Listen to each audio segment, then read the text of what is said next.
Hello everyone, welcome back to my channel. I am so happy to have you back on my channel, and I have a very essential video, and it's considered taboo by so many cultures, especially our African culture. So let's talk about sex. Let's talk about your sexual energy. Do you know so many things they don't tell you is that your sexual energy is your creative energy?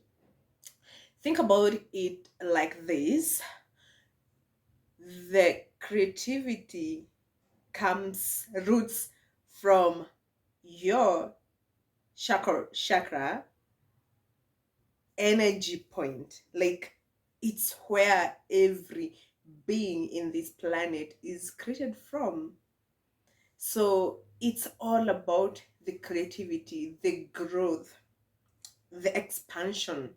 So if you're struggling to be creative with just anything, not just an artist or a content creator like me, or just, just anybody. This is for every one of us. Be it in a corporate career, you sometimes maybe struggle with getting ideas to, to chip into your workplace and, be productive, more productive, or just creativity. You just lack great ideas. You just don't have that flow of creativity. It can root from your energy, your sexual energy. So today I'm going to tell you and talk to you about your sexual energy. So I have seen recently, I saw a comment somewhere, and it kind of made me think, I this is a topic that I would love to talk about. It's because someone was talking about two common artists in East Africa. They have kids with different women, and they were talking about the Father Abraham. It's their nature. They were saying that the music and having kids goes hand in hand. And that's the thing. If you're creative, then your sexual energy is higher. I I mean, it's so crystal clear that when you are so creative, then you're going to have a lot of sexual urge. But here's the key: not every sexual energy that you should dedicate it to having pleasure or fertilizing or just procreating. Some of that energy you can divert it and use it to boost your creativity, to boost your flow, to, to attract more great ideas from your own thinking. And this is a different thing, because not so many people want to think for themselves. People just want to take ideas from other people, contribute to whatever someone else created. What about you? Create something. To be original, you have to use your creative sexual energy, because that's where everything creative roots from. So in my life, this is something I struggled with way back. I'm not struggling anymore because I'm placing it in the right direction. So I used to be the sexy girl. I am only sexual. I am horny. And I used to demonize that. I didn't know it was a great thing. And I did not understand that not every time that you feel horny or you're sexually aroused, that you're supposed to be having sexual pleasure with someone, or even, putting that energy into that particular point. I didn't understand that whenever I am that horny with sexual urge and I am feeling myself, I'm feeling sexy, that I can be creative. I used to be creative without my knowledge. It just used to happen subconsciously. I am just so creative. I used to deal with my work as used to be, it's the artist part. Like, hairdressing is all about art and perfectionist, and it's so beautiful, and I used to love it. So I used to be on my creative, uh on best on my creativity when I am in these sexual energy moments. And until I started demonizing it, then I would lose the urge to feeling sexy. I would lose my touch with my sexuality. I would just get lost in all between. In so many cases, it was being blocked by emotions, sometimes heartbreak because when you're loving the wrong people or falling for the wrong people or getting into uh, relationships with not the right people, that can affect your flow of sexual energy as well, because you tend to hear people, this goes with so many people. When you're heartbroken, you say, oh, now I will be having sex once per year like a penguin because I'm heartbroken. I'm going to torture myself and I'm not going to get attracted to someone else. I'm not going to lay down with anyone else. Well, fine. I'm not judging you. You can do whatever you want. But just know that that is blocking your creativity. That is blocking your energy, your flow. So I used to find myself in those situations as well with blocked up energy. I can't feel myself. I can't remember the last time I had sexual intercourse with anyone. I can't remember the last time I felt sexy, like genuinely sexy, apart from dressing sexy, which it doesn't arouse myself. It doesn't come from the inside. It's just dressing the part, just to dress up. But I wouldn't feel myself. And you can view it like this: when a female, be it a human being or an animal, when they are on their ovulation days, we are so horny and so sexual and so aroused during those days because we want a partner. It's part of nature. We want a male to help us procreate. And that is just nature. It's just like sleeping. It's just like sex, sleeping, hungry, getting hungry, feeling hunger. It's just part of nature. It's the animal part of a being. So there's no need to demonize it. There's no need to feel shame about it because we're shamed for saying that we want to have sex. Like mostly as women, in so many cultures, in so many ways, we can't express that we want to have sexual intercourse. We just expect the male partners to approach us, or whatever partners we have, to approach us with that, like to bring that idea into us. We can't express ourselves, which is not okay because we're human beings. We have needs too. We feel sexual urge, and it's our creativity, our wombs, our sacral chakra energy is not just to procreate, it's to do all these creative things. We don't have to be just one-sided that this is what women are supposed to do, or it's either they're working at home, bearing kids, or working in businesses or corporate businesses. It's not just that. We can be all creative, we can be productive, other than just being, just being typical woman. So it's so crazy, again, with the fact that so many women don't even speak this out. What do you do when you're single, when you haven't had any sexual intercourse with a male or another person in a while? We give ourselves pleasure. We give ourselves orgasm. We don't just lay there and expect a miracle, or just to have to go out there and get someone to fulfill our natural need. We do it. Yes. People demonize this. People don't talk about these things.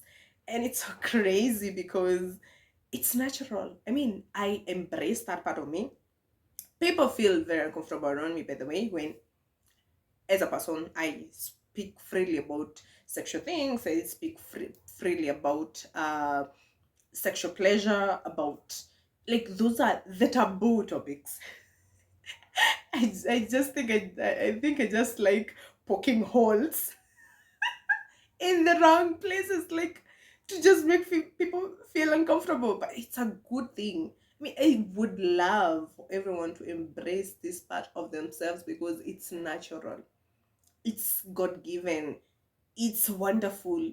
Please don't demonize the sexual energy, your urge, feeling horny, giving yourself pleasure, making yourself feel good, getting yourself to have an orgasm. It's not taboo, it's healthy.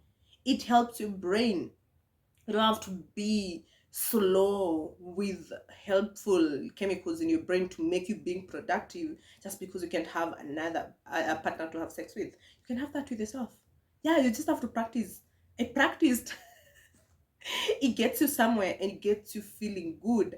Again, you don't have to need a man or a partner to make you feel like a woman, to make you feel whole.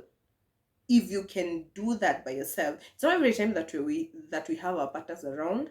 Some of our partners travel, some of our partners are far away from us, and we have these natural needs. So you have to learn to do it yourself, and that will help you, relieve your stress, some of the stress, anxiety. It will help you sleep well. Yes, it will help you feel complete. You want your man or your partner not to need them throughout. Some needs are just personal needs. Sometimes our partners can't get us into that point of, the whole pleasure. So sometimes you have to finish what they started because they can't finish. It's just nature. So you don't have to blame them. We can have other compatibilities, but at some point some of them can't do that. Some people have medical issues, by the way. They can't have sexual penetration, and it leaves women frustrated. What do you do at that point? You learn to pleasure yourself. You want this man, you need him, but since he can't get you to coming or to get you to have an orgasm, then you can help yourself. Everything else is sorted out. You are together because you care about each other deeply, not just the sexual parts. So I know this is a taboo video. Yes, it's not made for kids, so fine with me. I just wanted to share my mind, my thoughts about this, because if you want to be creative, to keep your sexual energy flowing, because if you're not having sex, by the way, with someone, you should be having sex with someone. If you're not having sex with someone, then you should be having sex with yourself. That's just my that's my slogan. If I'm not having sex with someone else, I'm having sex with myself, which it's one and the same thing, but feels different and gets to different points. And overall, it helps your health, your mental health, your skin, your overall health. It helps you a lot. So, and again, it helps you to unstuck that sexual energy, because the moment you're so piled up with energy that is not flowing, then it will be stuck, and maybe it will turn to something else, maybe anger, maybe emotional imbalance. I've ever seen, not even once in a movie and in real life actually, people talking about, oh, you're so backed up, you're so angry. No, this is a person talking to female person saying that, oh, you need to get you some man, like you need to get some sex. I mean, why would you wait up to that point of having piled up sexual energy such that it is finding flow through other areas of your emotions, through anger, through crying? Well, it's healthy again, but do it yourself. You're given, if you're blessed with two hands, with toys, just do whatever you have to do to keep that energy flowing. And in reward, it will be a clear mind, a good sleep, good healthy skin, good body. It will make you think clearly. Actually, but then when you example, single people like us, You don't have to go to someone with just that mentality of just having sex. You will be thinking clearly, like, is this person suitable for me?